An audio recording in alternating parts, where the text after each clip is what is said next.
जी आगा बिस्मिल्लाह कीजिए। أعوذ بالله من الشيطان الرجيم بسم الله الرحمن الرحيم الحمد لله رب العالمين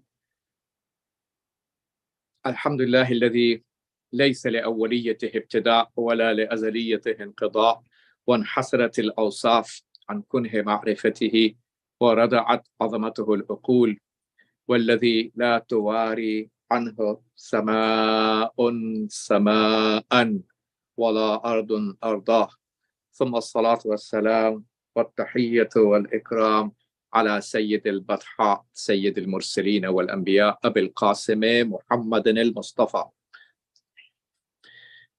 وعلى آله الطيبين الطاهرين المعصومين المنتخبين المنتجبين الميامين واللعنة الدائمة على أعدائهم أجمعين من حين عداوتهم إلى قيام يوم الدين.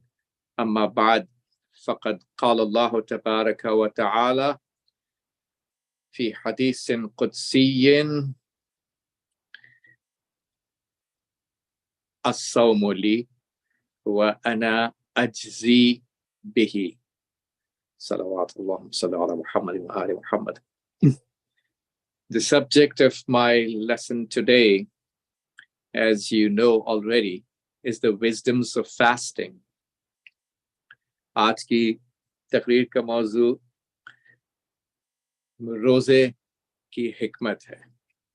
So first things first, in Islam we have four things. So we have for every teaching that we have been told, we have ahkam, which means the rulings, and we have adab, which means the etiquettes, and we have hikam, which means the wisdoms, and we have asrar, which means the secrets. Ahkam, adab, hikam, and asrar, rulings, etiquettes, wisdoms, and secrets. Today, I'm talking about the wisdoms. So it's not about the ahkam, the rulings. It's not about the adab, the etiquettes of fasting. It's not about the asrar and secrets of fasting. This is about the wisdoms. And wisdom is defined by our urafat, our great teachers. Al-ghayatul mutarattibatu al-fi'l means the goal that we are pursuing through performing this action. What is exactly we are trying to achieve? What is the goal? What is the final goal that we are planning to achieve? That final goal that we are trying to achieve through fasting is categorized to be, quote unquote, the wisdom and hikmat of fasting. Al-ghayatul mutarattibatu al-fi'l. एक काम के करने के ऊपर क्या नतीजा, गायत, गरज और गायत उसकी क्या है, क्या हदफ, क्या नतीजा हम हासिल करते हैं, करने के बाद हमें हासिल क्या होता है और क्या होना चाहिए. जो चीज हासिल होती है, जिस चीज के हासिल करने के लिए ये काम किया जाता है, कोई भी काम किया जाता है, कोई भी इबादत की जाती है, उस चीज को हिकमत इबादत कहा जाता है. When it comes to fasting, there are four wisdoms I would like to mention today. The time is not too much, it's limited. I'll try to make it short, inshallah. So the first is the fahmul asrar, understanding of the secrets. The second is hurriyat, means the true freedom in the fullest sense of the word. And the third is liqa'ullah, means meeting with Allah. And the fourth wisdom is taqwa and piety that I'm going to mention inshallah today. So let's go to the first one. Fahmul asrar, understanding the secrets. Understanding of the secrets, the path towards understanding the secrets of fasting goes through the wisdom. And look at the hadith of Holy Prophet sallallahu alaihi wasallam. That's in Bihar Anwar, volume 63, page 330, where our beloved Prophet sallallahu alaihi wasallam has said, "Ma mala'a adamiyyun wi'a'an sharran min al-batn." No human ever filled up a container worse than the stomach. And I remember my teacher Ayatollah Jawadi Amuli Hafizahullah, biggest mufassir of Quran on the planet.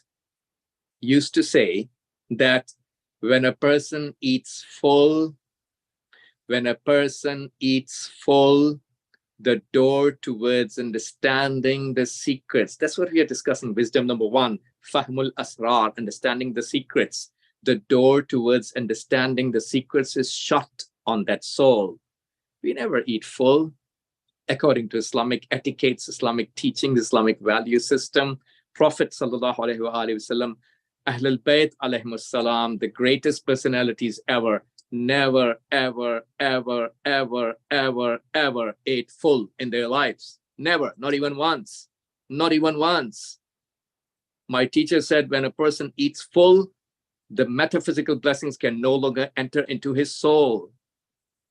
Blessings of Allah, the ni'mats of Allah are divided into two classifications. An-ni'amul madiyah, the material blessings of Allah, which Allah even gives to the animals and beasts and birds and fishes and insects and so on and so forth. And an-ni'amul ma'nawiyah, the metaphysical blessings, which Allah only gives to those who deserve it. So we are supposed to be humans, most noble, most superior of all the existences around, and we are supposed to go for the metaphysical blessings, right?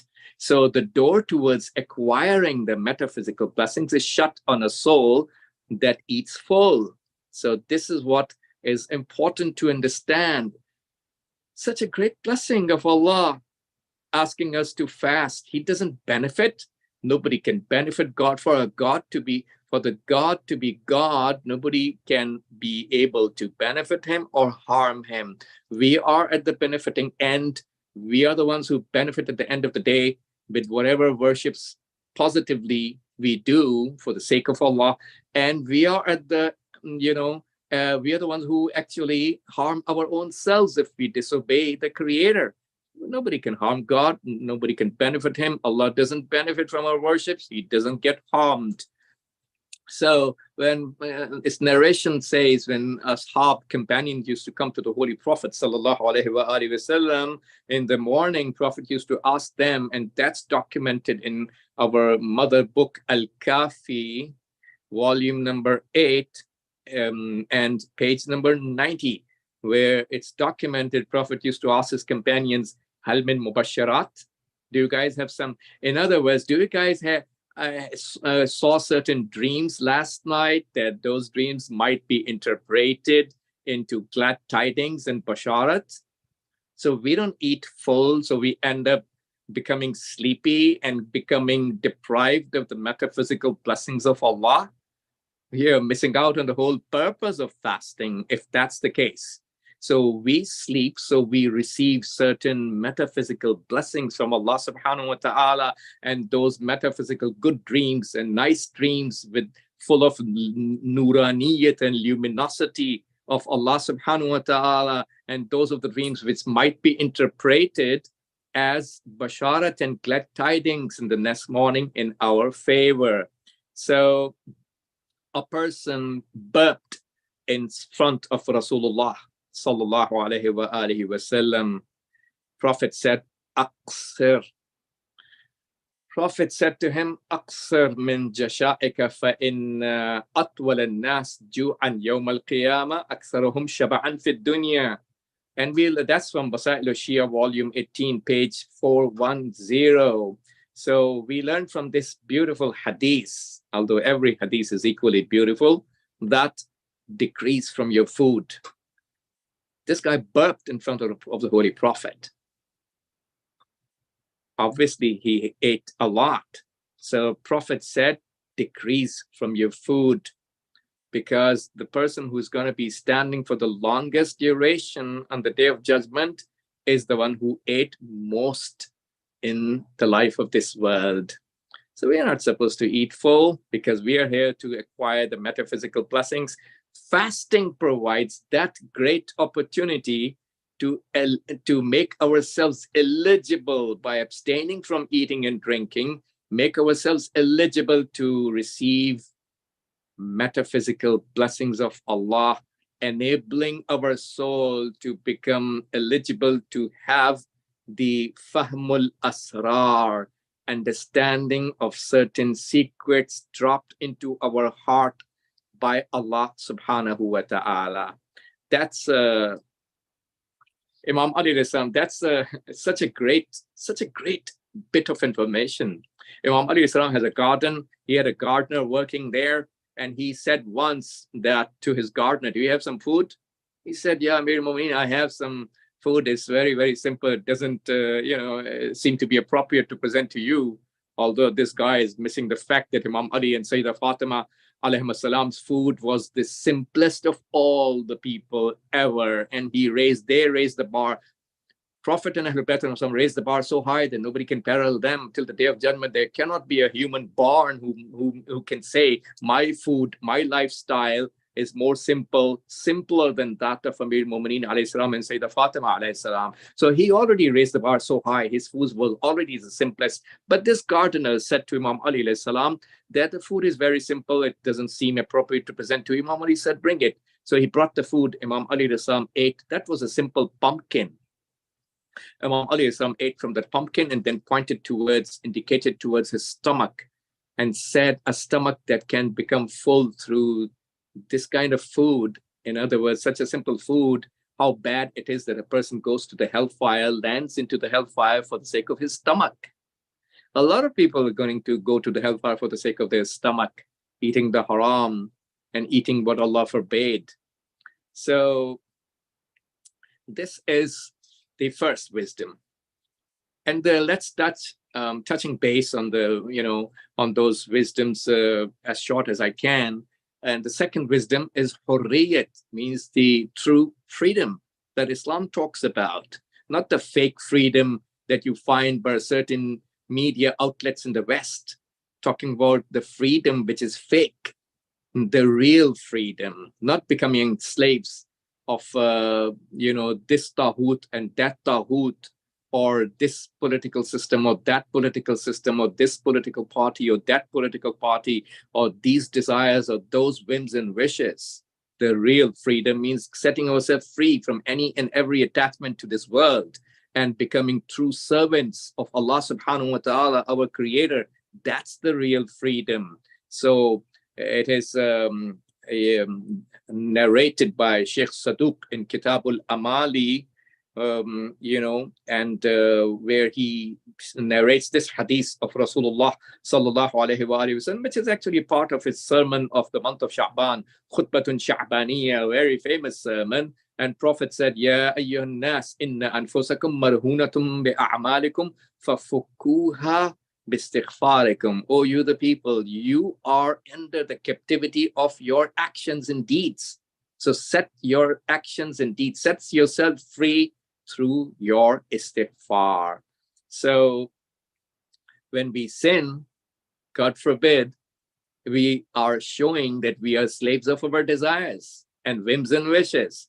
One of the wisdoms of fasting, which is that if we want our fast to be considered quote unquote fasting, the real fasting in the eyes of Allah subhanahu wa ta'ala, then we have to get rid of the sins. Every part of the body has a share. That's why they say every part of the body has a share in fasting. Eyes need to be fasting. I don't look at things that Allah made haram.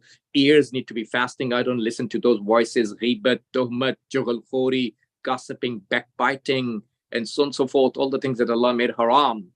My hands need to be fasting. I don't do things through my hands that Allah made to be haram. I don't walk to places where Allah made haram to go, and so on and so forth. Every part of the body has a share in the fasting. When a person is fasting in that pattern, that his entire body has a share in fasting, this is the kind of fasting which is actually considered to be quote unquote fasting. It's not just abstaining from food and drinks, how some simple-minded people perceive. People's perceptions, have no place when it comes to the value system of Allah. We need to learn what our Creator has said. Amir Mu'mineen alayhi salam in his hadith says, "Man taraka shahawat kana hurra." The person who quits the whims and wishes and desires, he became free. So one of the wisdoms of fasting is when we fast, which means every part of our body is supposed to be fasting, right? Not just stomach, abstaining from food and drink. how simple-minded people perceive. So when we fast in the true meaning of the word fasting, by making sure every part of our body has a share in fasting, this is the kind of fast that enables us to actually become free from our desires. So what's the sign? Now, every haqiqat and reality has a sign, and we discover the existence of that reality through that sign, right? Every haqiqat has an alamat. Every reality has a sign, and we discover that reality to be found or unfound through that sign. What is the sign? That a person is actually free.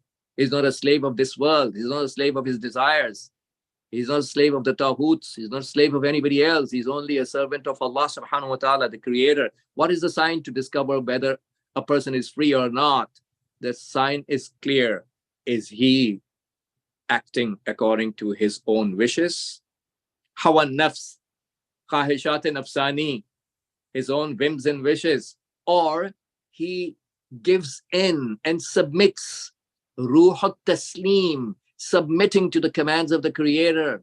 If a person submits to the commands of the creator and he doesn't obey his own desires and whims and wishes, that kind of person is what Islam considers to be free.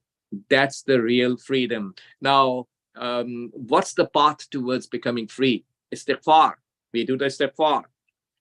So when we seek the forgiveness from Allah subhanahu wa ta'ala, this is how we set ourselves free from those sins. Because, a person has every bad deed. Our scholars of akhlaq teach us every bad deed a person performs is actually a chain that is hanging on his neck. On the day of judgment, as we are resurrected, we are going to find those chains. We are going to find those chains available, and we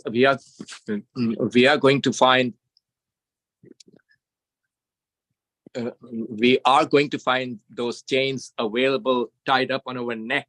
So Imam Sajjad alayhi salam and his dua is saying that, have mercy upon me at the time when saratil a'malu aghlalan fil a'naq, when the actions become chains in the necks, right? Imam Ali says in Dua Kumail, wa qa'adat bi aghlali, that means my aghlal.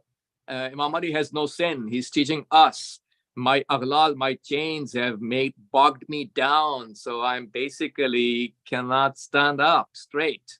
So our bad deeds become the chains. So this is where, when we follow our wishes, whims and wishes and desires, this is how we are bogged down, and we cannot fly up towards the proximity and qurbat and taqarrub of Allah. And every moment performs every single deed in his life, qurbatan ilallah, to get closer and closer and closer to his creator. So now, how do we discover a person is a slave of his whims and wishes and desires or not?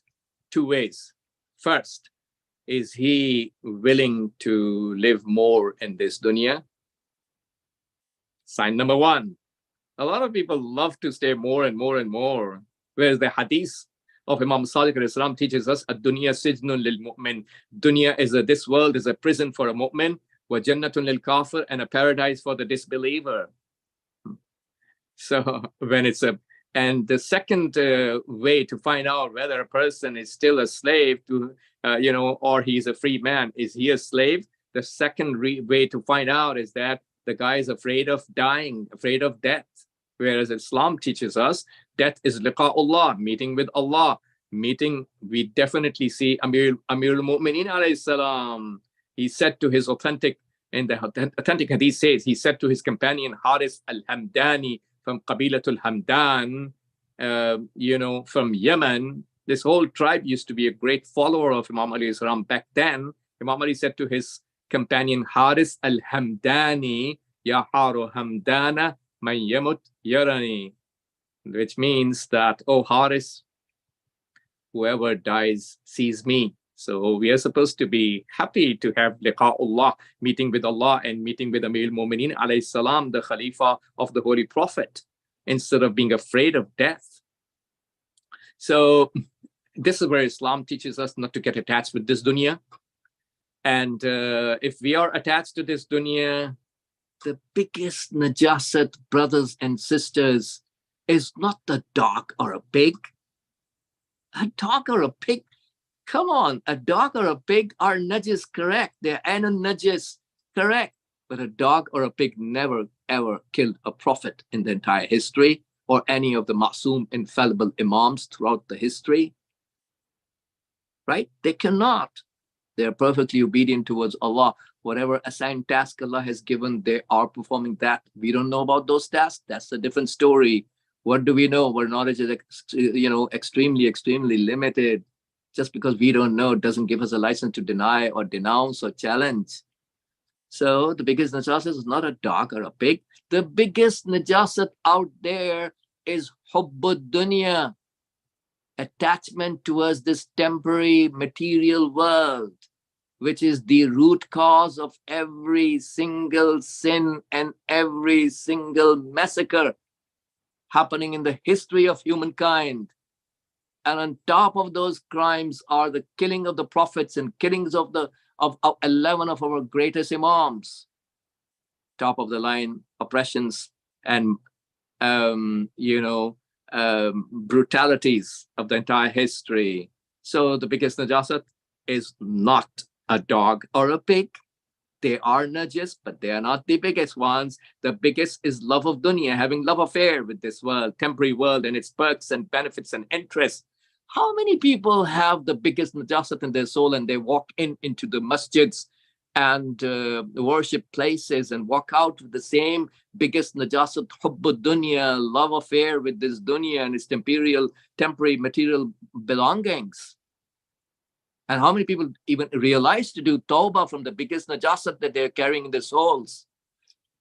Wisdom, one of the wisdoms of month of Ramadan, it makes us truly free from the biggest najasat of attachment with this world, and making ourselves free, obedient towards our Creator. I'll move forward to the third wisdom by just mentioning one hadith from Amir al-Mu'mineen alayhi salam. He says, "Ala hurrun yada'u hadhihi al-lumadha ila ahliha li ahliha." So al-lumadha in Arabic means those, when you chew the food, there are certain particles that are stuck in your gums of the chewed food. Imam Ali alayhi salam, in other words, is teaching us that is there a free man who can leave the lumadha for those who deserve it? That means Imam Ali is actually considering this world, this material temporary world, to be just like the chewed particles of the previous generations of the humankind. They have chewed upon the same world, same dunya, same worldly interests, benefits, and perks of this world. And those chewed particles are stuck in the gum, and there are certain people who are still willing to go after the same dunya and similar worldly, material, temporary interests without realizing this is just like the chewed food and chewed particles stuck in the gums, and those particles belong from the chewed food of the previous generations. Is there a free man out there who is willing to, to just stop chewing the chewed food from the previous generations and become free, set himself free in the real sense of the word, when we worship this dunya and its material interests and sell out our values and faith? We are chewing on the chewed food of the previous generations. And some people are just slaves of Tawhut. One of the great blessings, great blessings of Allah subhanahu wa ta'ala and the lutf of Sahib al-Zaman Islam was the Islamic revolution. Imam Ridwanullah alayh gave the message to the entire Islamic ummah to stand up against the Tawhut. Some people are slaves of Tawhut. Ayatul Kursi teaches us, وَمَنْ يَكْفُرْ بِالتَّاغُوتِ وَيُؤْمِنْ بِاللَّهِ فَقَدْ اسْتَمْسَكَ بِالْعُرْوَةِ الْوُثْقَى. First things first. First step is to do kufr towards Tawhut. Allah is asking us to do kufr towards Tawhut, where some people believing the Tawhut, support the Tawhut, sympathize with the Tawhut, have sympathies in their hearts towards the policies of Tawhuts. That's the great job done by Imam, and likewise Samahatul Waliul Faqih, Hafidhahullah. So let's move on towards the next wisdom which is the third wisdom is liqa'ullah. So the Hadith al-Qudsi, which I recited at the beginning of my lesson, that's narrated in Rawdatul Muttaqeen, volume 3, page 225, where this Hadith al-Qudsi is the conversation happening between the Holy Prophet sallallahu alaihi wasallam and Allah subhanahu wa ta'ala, and that conversation which is not part of Quran.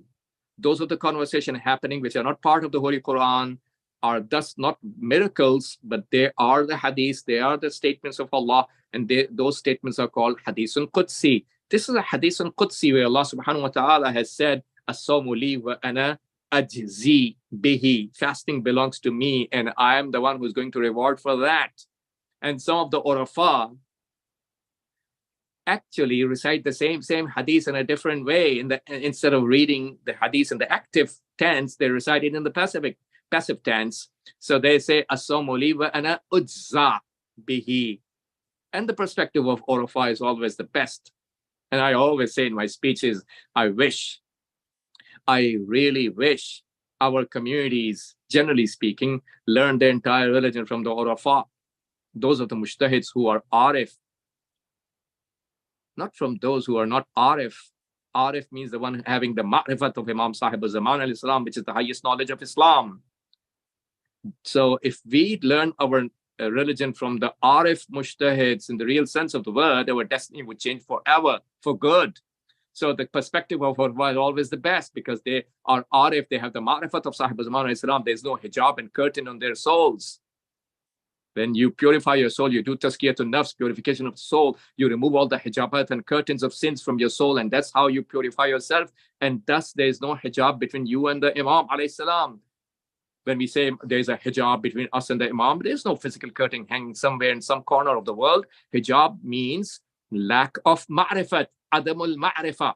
Hijab of adamul ma'rifah, not having the ma'rifat of Imam Sahib al-Zaman al-Islam. So coming back to the point I was saying, the perspective of Urafa is the best of all the perspectives, and we need to learn our religion from them. So our Urafa read the same Hadith al-Qudsi in the passive tense, and they say that as-sawmu li wa ana ujza bihi. So fasting belongs to me, and I am the one who is the reward for it.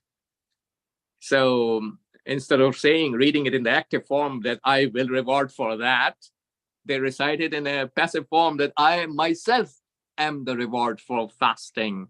So for various worships of Islam, the rewards I mentioned, you pray, you get this much sawab. You give charity, you get this much sawab. You fast, you go for Hajj, you get this much sawab. But when it comes to fasting, there's no fixed sawab and reward mentioned for that, because the sawab and reward actually is nothing but Allah subhanahu wa ta'ala himself. And that reminds me of what my teacher, Ayatollah Hassan Zadeh Amuli, rahmatullah alayhi, he passed recently, one of the great arifs of our times, right? So Ayatollah Hassan Zadeh Amuli, he used to say, I remember my teacher said, that today I recited this and this surah of Quran, and the whole surah became in Suratun Nuraniya, in a Nurani, illuminated with the divine light in the form and shape of Nur in front of me. So when they recite a surah, the Quranic surah comes in the form of Suratun Nurani, and they can see that surah. I wish the people recognized and realized and made a change for their own selves, for their own sake. So coming back to the point, what I was saying, what my teacher, Ayatollah Hassan Zadeh Amuri rahmatullah alayhi said, that agar behish shirin ast, behish afarin shirin taras. If paradise is sweet, then the creator of paradise is even sweeter. Wow, what a great statement that is, right? There are a lot of people who are working for paradise and its rewards, right? Because paradise sounds so sweet for them. They think it's such a great set of blessings they're going to achieve if they behave well and nicely towards Allah. So you think paradise is so sweet that you spend your whole life for the sake of those rewards and blessings of paradise? What about the creator of paradise? Isn't he sweeter? That's pure logic. That's not a rocket science. That's pure logic. That's rational talk. That's purely logical conversation. when paradise is so sweet, there's so many people want to go to the paradise and work for the sake of paradise, which Amir al-Mu'mineen alayhi salam has said that Ilahi ma abadtuka khawfan min narikum, my Lord, I didn't worship you for the sake of the scare of your fire. Wala tama'an fi jannatika, nor did I worship you for the greed of your, your paradise. Bal wajadtuka ahlan lil ibadati fa'abadtuka. Instead, I found you deserving of worship. That's why I worshipped you. This is the highness of Amir al-Mu'mineen alayhi salam. And some of the narrations say that he said hubban. The word hubban is used. That means he worshipped Allah for the sake of his love. If you open up the heart of the Holy Prophet sallallahu alaihi wasallam and Amir al-Mu'mineen alayhi salam, Ahlul Bayt alayhi salam, you find nothing in their soul and heart except one thing, and that is the deep love of Allah. They do everything for the sake of the ishq and love of Allah. So this is as-sawmu li wa ana ujza bihi. Fasting belongs to me and I am the reward for that. Allah is the reward. So this is the third wisdom that we are trying to achieve through fasting, is to reach the status where we can see Allah, liqa'ullah, meeting with Allah subhanahu wa ta'ala. I'm running out of time, so I would like to shorten my speech further, although I have several things to mention here, but I think I should just drop those things and just go to, just go to the fourth and the last wisdom I would like to mention today, and that is taqwa and piety. And this is, we learn from the verse of Holy Quran that makes the fasting wajib on us, the believers, wajib on all of us, is that Ya ayyuhalladhina amanu kutiba alaykum as-siyamu kama kutiba ala alladhina min qablikum la'allakum tattaqun. O you who believe, fasting has been made. Kutiba means fariḍa, means it has been made a fariḍa. It has been made a duty. So fasting has been made a duty upon you, incumbent upon you, obligatory upon you, the way it has been made obligatory, incumbent, a fariḍa, a duty, kama kutiba ala alladhina min qablikum, upon those who were before you. La'allakum tattaqun. Why the fasting is supposed to be done? La'allakum, maybe you get taqwa, you become muttaqi, you become pious. So the purpose of the goal we are acquiring is to acquire through fasting is to become muttaqi, pious, taqwa, piety. And the minimum definition, and I would like to end my speech on that, the minimum definition of taqwa and piety is that we abstain from all the harams and we do all the wajibs. May Allah subhanahu wa ta'ala give all of us the tawfiq to understand and to practice the ma'arif, the high-level concepts and teachings and values of Quran and Ahlul Bayt alayhim salam in our everyday lives. Allahumma salli ala Muhammad wa ali Muhammad. बारलाहा परचम इस्लाम को sir बुलंद फरमा, परचम कुफ्र और शिर्क और निफाक को sir नगूं फरमा, इनकलाब इस्लामी की हिफाजत फरमा, तमाम उलमाए रब्बानियीन, तमाम मराजे किराम बिलखुसूस रहबर इनकलाब का साया हमारे सरों पर बरकरार, तमाम मुजाहिदीन इस्लाम बिलखुसूस जो हरम हाय मुक़द्दसा का इराक़ में और शाम में जनाब ज़ैनब अलैहिस्सलाम के हरम का दिफा कर रहे हैं, उनकी नुसरत फरमा, तमाम उसराए इस्लाम जो जिंदान हाय जुल्म में है उनको जल्द से जल्द रिहा फरमा, तमाम मोमिनीन की जान और माल और आबरू की हिफाजत फरमा, तमाम मोमिनीन की मशरूआ हाजात को पूरा फरमा, तमाम मोमिनीन को वज़ाइफ़ शरइया पर अमल करने की तौफीक नायत फरमा। खुदाया हमें उस वक्त तक इस दुनिया से ना उठा जब तक इमाम ज़मान अलैहिस्सलाम हमसे राज़ी ना हो जाएं, उनके ज़ुहूर में ताजील फरमा, हम सबको उनके अंसार और अशिया में करार दे। रब्बना तक़ब्बल मिन्ना इन्नका अंतस समीउल अलीम बिजाह मुहम्मद व आलिहि ताहिरीन। Thank you very much. Thank you आपका बहुत शुक्रिया। जी जो लोग सवाल कर रहे हैं वो अपना सिटी जरूर मेंशन कर दीजिएगा। जी Jawad Naqvi.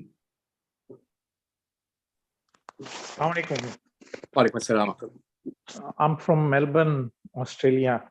Thanks for indicating all these good things to us. May Allah give you a tawfiq, mazid inshallah, to have spread this knowledge of Ahlul Bayt alayhim salam to us or to everyone who comes to you to make that understanding of Islam. I have one question, may not be related to the topic, but as we are celebrating the Wiladat of Imam Hassan alayhi salam, I would like to know, I mean, it's fasting. What's the ethic of celebrating the Wiladat? Especially, I need to point out one thing, which my children would be feeling over here, that that's not a good way of celebrating. Especially the poetry these days being they're being appreciated in a way that people stands up and then shouting and chanting and doing those things. So I would like to say that, okay, but they don't like these sort of things, and they don't feel that this is a good ethic of celebrating anyone's birthday, and especially if the Imam is sitting in front of us, can we do that? So I would like, if you can please let us know, what's the good ethics of celebrating any Wiladat or Shahadat, and especially when the emotions comes to that point, how we should do that. I'm really thankful for that. Walaikum Assalam. Thank you so much for your question. May Allah increase in your tawfiqat as well. Yeah, so basically, the best way to recall, remind, celebrate these great events belonging to our Masumin alayhi salam is to follow their footsteps. Because, in the hadith it says, Man ahabbana faly'amal bi'amalina. Whoever loves us must act according to our action, our amal. So the actual follower is the one who follows the footsteps of Amir al-Mu'minin alayhi salam, follows the footsteps of Prophet and Ahlul Bayt alayhi salam. So taking practical lessons, and I call it applied science. Applied science. What's in it for me? Imam Ali alayhi salam did this and this and this in Khaybar against the racist oppressor marhab of his time. What am I supposed to do today? Is there some lesson that I can apply in my everyday life? So I can follow the caravan of Noor of Imam Sahib Zaman alayhi salam. What's in it for me? Imam Ali was the most perfect. He is the most perfect. He was the most successful. He is the most successful. What am I supposed to do? But that applied science is usually missing in a lot of, generally speaking, in a lot of our Islamic centers. They don't talk about the applied science. That's why the enemies of Islam hate Imam Ridwanullah alayhi, because he talked about Yawm al-Quds. That's the applied science. So Imam Ali did this and this and this against the oppressive marhab of yesterday. And we are supposed to do the same thing about the Zionists of today. But that's not mentioned. Yazids of today are not mentioned. Unfortunately, there are people who talk about Yazids of yesterday and condemn him, which is very, very good. We must condemn. We must send la'nat on the Yazid of yesterday. Correct. But what about the enemies of Imam Mahdi alayhi salam, the Yazids of today? Silence. Total silence. Total silence. In some of the poetries, in some of the speeches, total silence. This is what I call Islam of convenience. Poetry is very, very good. There were poets coming to Ahlul Bayt alayhi salam, reciting the poetry. Ahlul Bayt used to encourage those poets in their poetries, which is very good to say any rhyme in the fadilat and superiority of Ahlul Bayt alayhi salam, whatever we say is less. They are so high. But first of all, the poetry should not contain anything which is not authentic. If I say in my poetry, Sayyidah Zainab alayhi salam said this and this and this, she never said that. That's wrong. To attribute something which is false towards one member of Ahlul Bayt, that's wrong. Let's say something which is authentic. That's why a sha'ir needs to be bringing his poetry to some qualified scholar to correct his poetry before he comes to recite it. But that's not done by a lot of people, unfortunately. So there's a lot of unauthentic content floating. And I always say to my youth, don't just start liking hadiths of the Facebook during your fasting. You don't want to make your fast batil and invalid, right?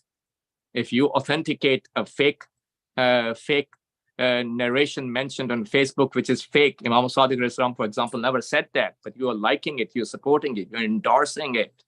Don't do that. So coming back to the point, reciting the fadilat of Ahlul Bayt is very, very, very, very good ibadat of Allah. But our ash'ar, our poetries need to be authentic, something which Ahlul Bayt said, and carrying the message of Ahlul Bayt and Quran, which they want the people, they sacrifice their lives for protecting the Holy Quran and the values of Allah. So we need to preserve those values and transfer those values in such an effective medium of poetry, which is more effective than prose.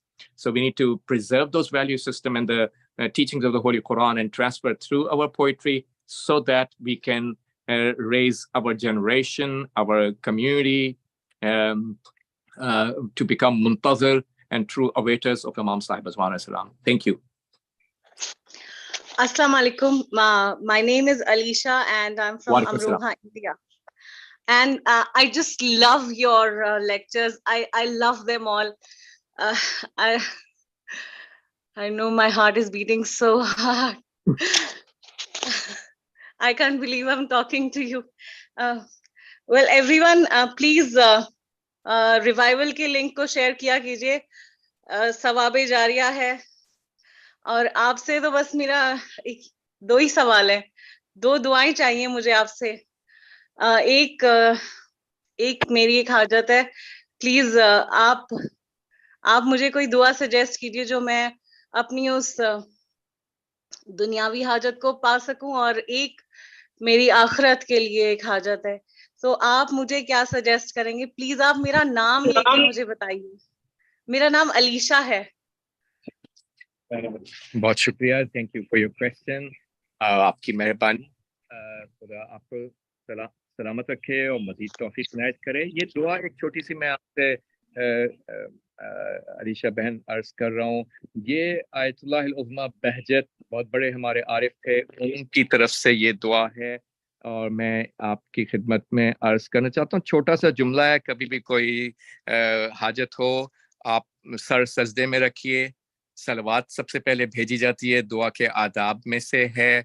ये सलीका हमें सिखाया गया. पहले रसूल अहले बैत अलैहिस्सलाम पे हम सलवात भेजते हैं, उसके बाद हम दुआ मांगते हैं. तो सजदे में सर रखिए और सलवात भेजिए और उसके बाद आप ये छोटा सा जुमला पढ़िए. तजदो मन तुअज़्ज़िबुहु गैरी वला अजदो मन यरहमुनी सिवाका. मैं इसको दोहरा देता हूँ. तजदो मन तुअज़्ज़िबुहु गैरी वला अजदो मन यरहमुनी सिवाका. एक मरतबा दोहरा दूं ताकि आपको सही तरह से वहां तक मुंतकिल हो जाए. तजदो मन तुअज़्ज़िबुहु गैरी वला अजदो मन यरहमुनी सिवाका. इसका माना ये है कि हम खुदा से ये अर्ज कर रहे हैं कि खुदाया, हम ये अर्ज कर रहे हैं कि तुझे कोई और मिल जाएगा जिस पर तू अजाब नाजिल कर सके, मगर मुझे कोई और नहीं मिलेगा जो मेरे ऊपर रहम कर सके. बहुत प्यारी दुआ है. इंशाअल्लाह खुदा आपकी तमाम शरई हाजात को, दुनियावी और उखरवी तमाम हाजात को बेहक अहले बैत अलैहिस्सलाम बढ़ लाए. शुक्रिया. अस्सलाम वालेकुम. मुज्तबा ज़ैदी बात कर रहा हूँ रावलपिंडी पाकिस्तान से. आपने फरमाया कि अपनी उम्र की मतलब तवालत की ख्वाहिश ना होना, लेकिन जैसे आपने भी आखिर में जो दुआ फरमाई कि हमें उस वक्त तक जिंदा रख के हम दीदारे इमाम ज़मा कर सकते हैं, या उसी कॉन्टेक्स्ट में अगर एक शख्स ये हाजत तमन्ना या ख्वाहिश रखता हो कि वो तवील उम्र के साथ जिंदगी के उन इलाही मकासद की तकमील कर सके जो कुछ उसने अपने लिए मुंतखब या पसंद किया है, तो क्या उस सूरत में भी अपनी उम्र या अपनी हयात की तवालत के लिए ख्वाहिश रखना कोई बातिल नजरिया है? और बहुत शुक्रिया आपके सवाल का. मैं ऑर्गेनाइजर्स की खिदमत में अर्ज करूंगा कि ये मेरे ख्याल से आखिरी क्वेश्चन रख लेता हूँ, क्योंकि मैं यहाँ भी इस कोने में हूँ, अमेरिका के एक दूसरे बिल्कुल कोने में, और यहाँ काफी लेट हो रहा है. तो मैं बस ये आखिरी सवाल का जवाब देके आप लोगों की इजाजत चाहूंगा. رخصت چاہوں گا. تو میں دیکھیں آپ کی خدمت میں عرض کروں کہ دنیا میں رہنا اگر کسی آدمی کا جو مذمت کی جاتی ہے کہ آدمی یہ دنیا میں رہنے کی خواہش کرے، وہ اس زاویے سے کی جاتی ہے کہ کوئی آدمی مادی جہت سے سوچ رہا ہے. اگر ایک آدمی مادی جہت سے نہیں سوچ رہا بلکہ معنوی جہت سے سوچ رہا ہے، اس میں کوئی قباحت نہیں ہے. امام کاظم علیہ السلام معتبر حدیث ہے، آپ نے اپنے صحابی سے یہ پوچھا کہ اتحب البقاء فی الدنیا، کیا تم دنیا میں رہنا چاہتے ہو؟ اس نے جواب دیا، صحابی نے، پڑھا لکھا صحابی تھا، با کردار صاحب علم. بعض لوگ ہیں جن کا علم زیادہ ہے تو وہ عالمانہ گفتگو کرتے ہیں، اہل بیت و قرآن سے انہوں نے سیکھا ہوا ہے. تو صحابی صاحب علم تھا، اس نے امام کی خدمت میں عرض کی کہ نعم، جی میں دنیا میں رہنا چاہتا ہوں. آپ نے پوچھا کیوں؟ اس نے عرض کی کہ مولا، امام کاظم علیہ السلام سے عرض کی کہ مولا میں یہ چاہتا ہوں کہ تاکہ میں زیادہ سے زیادہ اپنے محبوب سورہ قرآن کی تلاوت کر سکوں. میرا محبوب سورہ جو ہے وہ سورہ اخلاص ہے، یعنی قل هو اللہ احد. اور یہ just FYI, just for the sake of your information, that surah was actually the most beloved surah of the Holy Quran for Amir al-Mu'minin alayhi salam as well. مولا کی نگاہ میں بھی سب سے زیادہ محبوب سورہ یہی تھا قرآن کا. اور مولا خود بہت زیادہ قرات کیا کرتے تھے سورہ اخلاص کی. وہ آپ خود مظہر پورے قرآن کے مظہر تھے اور سورہ اخلاص سے بڑی محبت تھی. لا الہ الا اللہ کے مظہر ہے مولا. تو میں آپ کی خدمت میں کر رہا تھا کہ یہ جواب دیا امام کاظم علیہ السلام کو، میں زندگی میں دنیا میں رہنا چاہتا ہوں چونکہ میں چاہتا ہوں کہ اپنے محبوب سورہ یعنی سورہ اخلاص کی زیادہ تلاوت کر سکوں. اس پہ امام کاظم علیہ السلام نے فرمایا کہ من ماتا، جو ہمارے شیعوں میں سے جو آدمی مرتا ہے، ولم یحسن القرآن، قرآن کو زیادہ عمدہ طریقے سے الفاظ دیگر نہیں سیکھ پایا ہو، علم فی قبرہ، اس کو قبر میں تعلیم دی جائے گی. یہ خود ایک نئے ہورائزنز کھول دیے ہیں، نئے آفاق اس حدیث نے ہمارے لیے کھول دیے. کیونکہ جسے کہا جاتا ہے، ہمارے مفسرین کہتے ہیں کہ we don't have elevation of levels inside the paradise. If you want your level to be elevated, you need to elevate your levels in paradise right now through your actions and deeds, through your taqwa. You cannot do anything once you are there, after the death in barzakh and beyond. You can't do any action. So the place of doing the actions is right now. So you cannot elevate your levels. There is no raf'ud darajat al-amaliyah inside the paradise. You can never ever elevate your level inside the paradise. Once you are at a certain level, you are going to be there at the same level for infinity, forever. You can never be elevated to the higher level. But we believe in raf'ud darajat al-ilmiyah. That means there will be elevation of the level of knowledge. Knowledge will be taught to certain followers of Ahlul Bayt who deserve it. And that's what they say in Ilm al-Irfan, you get what you deserve. Every single ni'mat and blessing that you deserve, you are going to get it. اگر مجھے کوئی نعمت نصیب نہیں ہو سکی، یہ اس لیے ہے کہ میں اس قابل ہی نہیں تھا. اللہ تو بخیل نہیں ہے، اللہ تو کنجوس نہیں ہے، نعوذ باللہ. ہم کہتے ہیں سبحان اللہ، تسبیح کرتے ہیں. تسبیح کا کیا مطلب ہے؟ ہم اللہ کو منزہ گردانتے ہیں. We hold Allah subhanahu wa ta'ala above and beyond every condemned attribute, every detested attribute. And miserliness and stinginess, bukhl, is a condemned attribute. It's never going to be found in Allah. So why didn't Allah give me that blessing which He gave to somebody else? Somebody has the ni'mat, but I don't have that ni'mat. Why? Is Allah stingy and kanjoos and bakhil? Na'udhu billah, God forbid, He's not. We say subhanallah. Then why didn't I end up getting the same blessing? Because I didn't deserve it. Again, Ilm al-Irfan teaches us, سب سے بلند knowledge اسلام کی ہمیں سکھاتی ہے کہ you get what you deserve. جو نعمت مجھے نہیں ملی وہ اس لیے نہیں ملی کہ میں اس کا اہل ہی نہیں تھا. اللہ عادل ہے. ہم ان مسلمانوں کی طرح نہیں ہیں کہ جو کہتے ہیں کہ اللہ یزید کو بھی جنت میں بھیج دے گا. نہیں، ہم کہتے ہیں نو وے. اللہ عادل ہے. ہمارے یہاں تو اصول دین کے اندر عدل ہے. اللہ کبھی بھی یزید کو جنت میں نہیں بھیجے گا کیونکہ اللہ عادل ہے. تو اب وہ مجھے فلاں نعمت اس لیے نہیں مل رہی کہ میں اس کا اہل ہی نہیں ہوں. جیسے میں اپنے آپ کو اہل بنا لوں گا خدا عادل ہے, مجھے وہ نعمت فوراً مل جائے گی. لہٰذا بال از آلویز ان اور کورٹ. جتنا ہم گناہوں سے پرہیز کریں گے, تقوی حاصل کریں گے, طہارت روح حاصل کریں گے, روحانیت حاصل کریں گے, نورانیت قلب حاصل کریں گے, اپنے کو اہل بنائیں گے, اسی درجے کی نعمت اللہ کی طرف سے نصیب ہوگی. کوئی نعمت مجھے اگر نہیں مل سکی, اس کا واضح مطلب یہ ہے کہ میں اس قابل ہی نہیں تھا, میں نے ابھی صحیح طرح سے توبہ ہی نہیں کی, میں ابھی اتنی طہارت حاصل کر ہی نہیں پایا. اگر میں اس درجے کی طہارت حاصل کر چکا ہوتا تو وہ نعمت بھی اللہ کی طرف سے مجھے مل چکی ہوتی. نہ ملنا اس بات کی دلیل ہے کہ میں اس کا اہل نہیں ہوں. جو اہل ہے ان کو تو مل رہی ہے, ابھی بھی مل رہی ہے. تو لہٰذا یہ ہے کہ ہمیں دنیا میں اگر انسان معنوی میٹا فزیکل نعمتیں زیادہ سے زیادہ حاصل کرنا, جیسے اس شاگرد مولا کے شاگرد نے کہا مجھے اپنے محبوب سورے کی تلاوت کرنی ہے, زیادہ سے زیادہ معنوی نعمت حاصل کرنے کی نیت سے کوئی رہنا چاہتا ہوں, میں زیادہ یتیموں کی مدد کرنا چاہتا ہوں, میں زیادہ بیواؤں کی مدد کرنا چاہتا ہوں, میں چاہتا ہوں امام زمان علیہ السلام کی ولایت کی زیادہ سے زیادہ خدمت کر سکوں, ان کے طاغوتوں آج کے ضدوں کے خلاف نو کہوں, احتجاج کروں, ظلم کے خلاف قیام کروں تاکہ مولا کو کچھ ریلیف مل سکے. معنوی نعمتوں کے لیے کوئی رہنا چاہتا ہے, بہت اچھی بات ہے.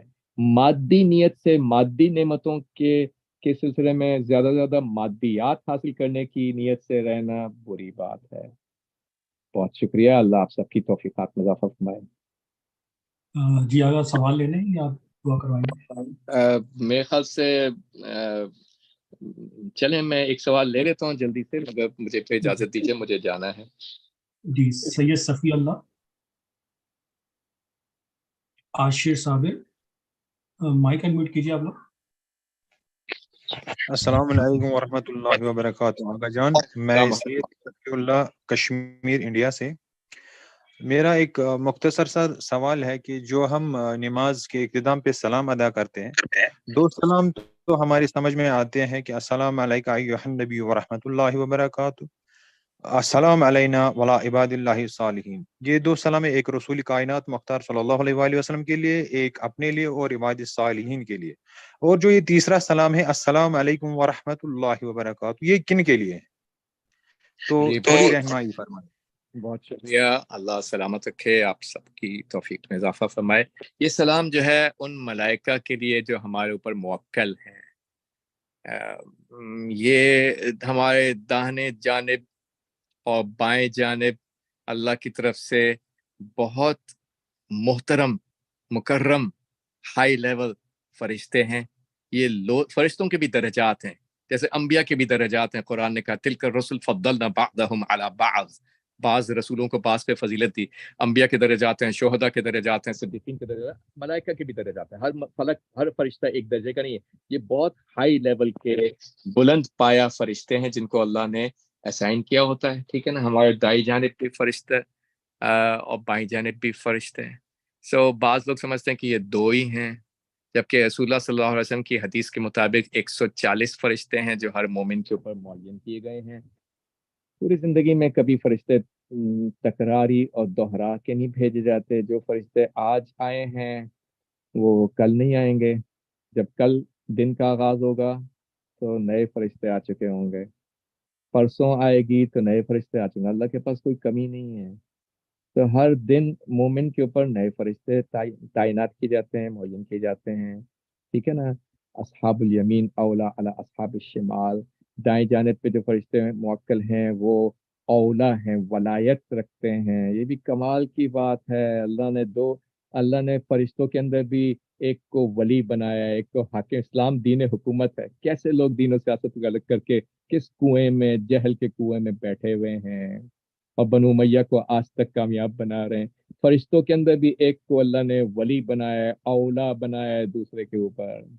تو میں عرض کروں کہ یہ فرشتے ہیں جو کہ ہمارے دائیں جانب اور بائیں جانب ہیں, اور یہ ان فرشتوں کو ہم سلام کرتے ہیں. بہت محترم فرشتے ہیں یہ, جو کہ ذرہ برابر بھی غلط نہیں لکھتے, بالکل صحیح لکھ رہے ہیں ہمارے اعمال کو.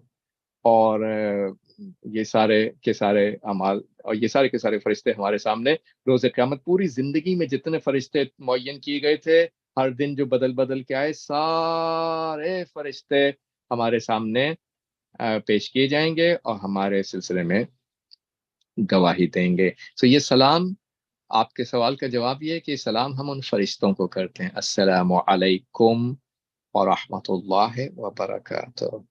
ہم ان فرشتوں کو سلام بھیج رہے ہیں اور اللہ کی رحمت و برکات ان کے اوپر بھیج رہے ہیں. وہ اس قابل ہے کہ ان کو سلام کیا جائے. بہت شکریہ آپ کا. Thank you. آگے دعا کروا دیجیے. بہت بہت شکریہ. اللهم صل على محمد وآل محمد. اللهم كل وليك الحجة ابن الحسن صلواتك عليه وعلى آبائه في هذه الساعة في كل ساعة وليا وحافظا وقائدا وناصرا ودليلا وعينا حتى تسكنه أرضك طوعا وتمتعه فيها طويلا. وصلى الله على سيدنا ونبينا محمد وآله الميامين.